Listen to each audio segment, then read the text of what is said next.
Wabarakatuh. Selamat jumpa di channel Fajin Amik. Dalam kesempatan kali ini kita akan mencoba mengkaji tentang materi pelajaran PPKN khususnya kelas 10 di semester 2, yaitu tentang integrasi nasional dalam bingkai Bhinneka Tunggal Ika. Seperti yang sudah diketahui, sebelumnya kita sudah mempelajari integrasi nasional dalam bingkai Bhinneka Tunggal Ika pada part 1. Sekarang kita pada part 2. Ini masuk ke dalam bab 5 tentang integrasi nasional dalam bingkai Bhinneka Tunggal Ika. Adapun yang menjadi tujuan pembelajaran kali ini, yang pertama mensyukuri nilai-nilai yang membentuk komitmen integrasi nasional dalam bingkai Bhinneka Tunggal Ika sebagai wujud syukur kepada Tuhan Yang Maha Esa. Kedua, menunjukkan sikap kerjasama dalam rangka mewujudkan komitmen integrasi nasional dalam bingkai Bhinneka Tunggal Ika. Yang ketiga, mengidentifikasi faktor-faktor pembentuk integrasi nasional dalam bingkai Bhinneka Tunggal Ika. Yang keempat, mendemonstrasikan faktor-faktor pembentuk integrasi nasional dalam bingkai Bhinneka Tunggal Ika.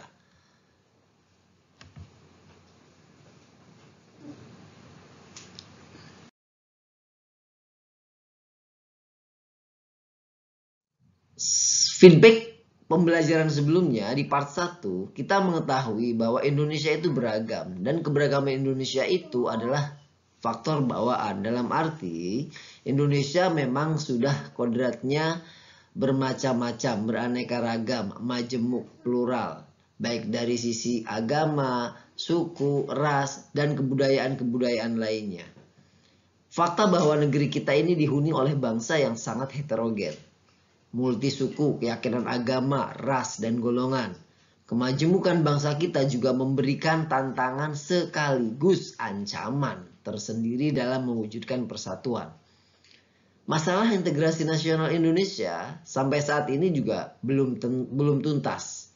Artinya masih banyak PR yang harus dibereskan. Kenyataannya kita bisa menyaksikan bahwa konflik masih tetap ada di antara sesama warga bangsa, tidak dapat dihilangkan sama sekali. Buktinya seperti itu. Nah, akan tetapi dalam hal ini disinilah dibutuhkan pembinaan integrasi nasional yang harus terus dilakukan oleh siapa? Oleh kita semua. Dalam pembelajaran kali ini, tantangan dalam internal di sini sekali lagi mengawal NKRI agar tetap utuh dan bersatu. Artinya tantangan di lingkungan internal Indonesia itu adalah mengawal negara kesatuan Republik Indonesia agar tetap utuh dan bersatu. Ya. Di sisi lain, ancaman terhadap kedaulatan masih berpotensi, terutama yang berbentuk konflik perbatasan, pelanggaran wilayah, gangguan keamanan maritim dan dirgantara, adanya gangguan keamanan di wilayah perbatasan yang berupa pelintas batas secara ilegal, ya macam-macam, kegiatan penyelundupan senjata, apalagi kemudian bahan peledak, separatisme, pengawasan pulau-pulau kecil terluar, ancaman terorisme dalam negeri dan sebagainya. Itu ancaman internal ya. Lalu apa saja ancaman eksternal? Nah, ancaman eksternal ini banyak sekali ya, banyak sekali. Seperti ancaman internal tadi, ancaman eksternal juga sekali lagi beragam. Dimulai dalam hal ini Indonesia itu menghadapi berbagai tantangan seperti ada pemanasan global. Ya, ada pemanasan global, kemudian ada terorisme global, ada dinamika lingkungan strategis kawasan Asia Pasifik, dan ada juga masalah perbatasan antar negara. Nah, mencermati tentang masalah perbatasan antar negara ini sering sekali konflik terjadi ya. Seperti Indonesia dengan Malaysia sendiri, negara tetangga, tetap ada konflik-konflik kecil, bisa dibilang konflik kecil, karena memang pada akhirnya kita tetap bersahabat. Seperti pulau-pulau terluar yang bersengketa Indonesia dengan Malaysia yang diselesaikan di Mahkamah Internasional. Dulu kita ada yang namanya Pulau Ambalat, ada Pulau Sipadan, ada Pulau Ligitan ya. Itu menjaga keutuhan negara kesatuan Republik Indonesia. Tantangannya di sana gitu ya. Secara eksternal seperti itu. Kemudian selain tantangan internal dan eksternal tadi,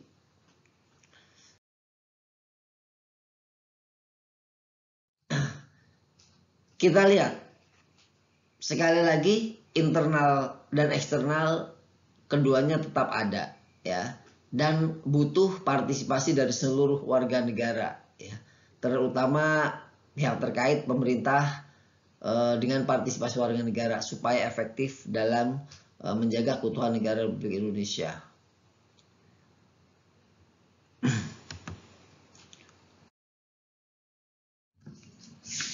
Nah, setelah memahami penjelasan yang tadi coba diungkapkan atau dipaparkan, silahkan untuk mengasah kemampuan kalian. Coba carilah contoh-contoh menjaga keutuhan NKRI baik secara internal maupun eksternal dari berbagai sumber, bisa internet, bisa yang lain-lainnya. Silahkan ya. Ada di sini ada internal, ada eksternal. Silahkan kalian isi nanti di sini semua minimal 5 macam ya, untuk melatih pengetahuan kita semua tentang pemahaman materi yang tadi.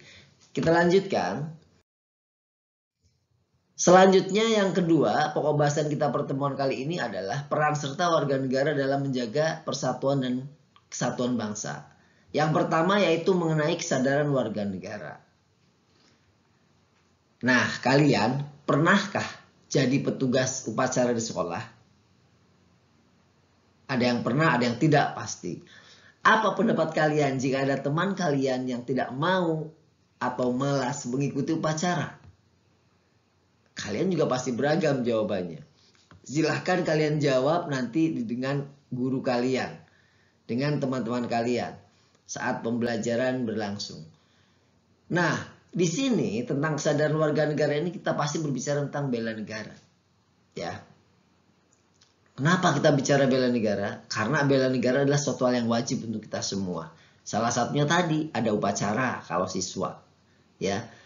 Ada kewajiban dari setiap siswa di sekolah untuk mengikuti upacara bendera. Itu bukan hanya untuk 1-2 orang saja, tapi untuk seluruh siswa. Termasuk elemen pendidikan di sekolah keseluruhan. Guru, TU, dan yang lain-lain. Nah, di sini tentang bela negara ini, dalam Undang-Undang Nomor 3 tahun 2002, ya, tahun 2002, Pasal 9 ayat 2, upaya bela negara itu bisa diselenggarakan dengan beberapa cara. Yang pertama, dengan PKN atau pendidikan kewarganegaraan. Yang kedua, pelatihan dasar kemiliteran. Ketiga, pengabdian prajurit Tentara Nasional Indonesia secara sukarela dan wajib. Keempat, pengabdian sesuai keahlian profesi.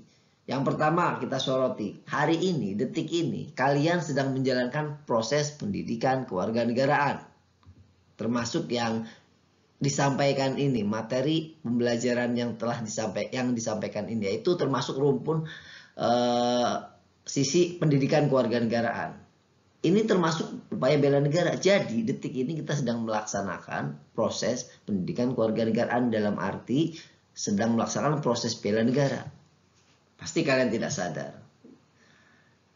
Yang kedua, pelatihan dasar kemiliteran. Ketiga, pengabdian prajurit Tentara Indonesia secara sukarela dan wajib, ya, ada tugasnya. Yang kelima, pengabdian sesuai keahlian atau profesi. Nah, ini profesi kalian apa?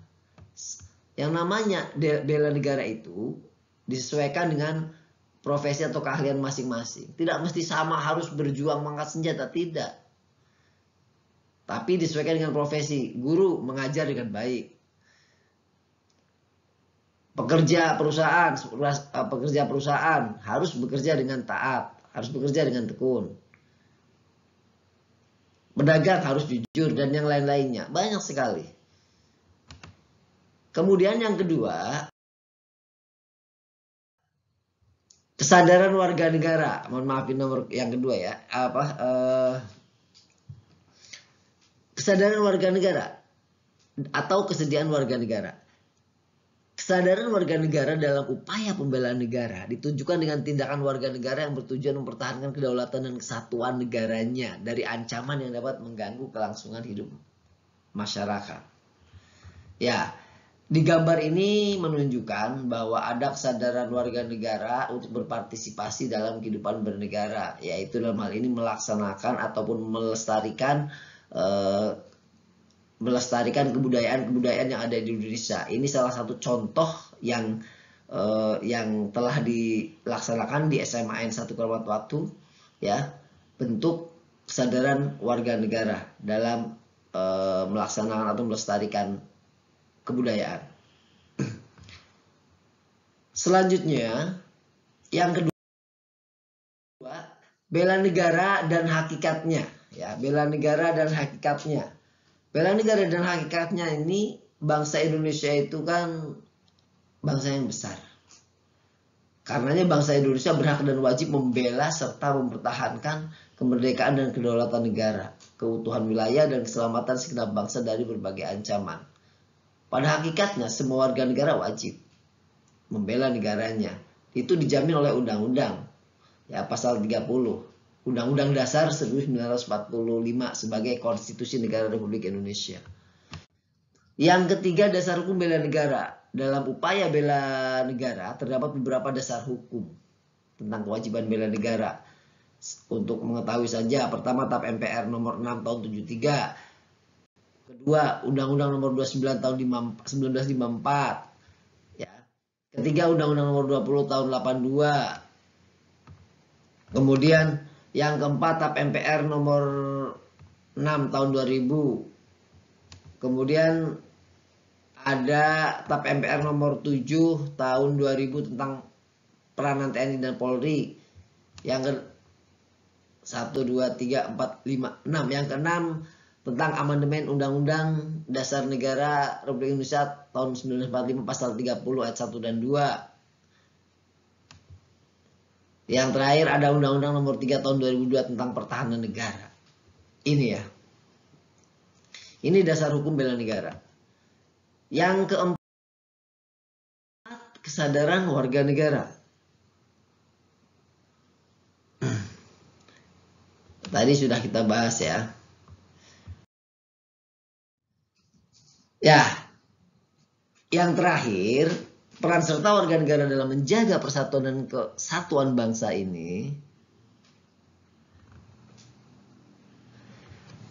Ada bela negara sebagai bagian dari pertahanan negara. Jelas, kesadaran dan kemampuan bela negara itu dibutuhkan. Untuk apa? Untuk terbangunnya sistem pertahanan negara yang bersifat semesta, baik dalam menghadapi ancaman militer, non-militer maupun hibrid, ya. Apa saja sih ancaman dari luar? Banyak. Ancaman dari luar ini contohnya ini, ada pelanggaran wilayah oleh negara lain, ada agresi, ada spionase, ada sabotase, ada aksi teror dari jaringan internasional. Ancaman dari dalam apa saja? Banyak juga. Pemberontakan bersenjata, konflik horizontal, aksi teror, sabotase, aksi kekerasan berbau sara, gerakan separatis, dan perusahaan lingkungan. Itu termasuk dalam ancaman dari dalam. Karenanya kita harus menangkisnya. Ya, itu saja dari saya. Semoga bermanfaat tentang integrasi nasional part 2 ini. Kurang lebihnya mohon maaf. Billahi taufiq wal hidayah. Wassalamualaikum warahmatullahi wabarakatuh.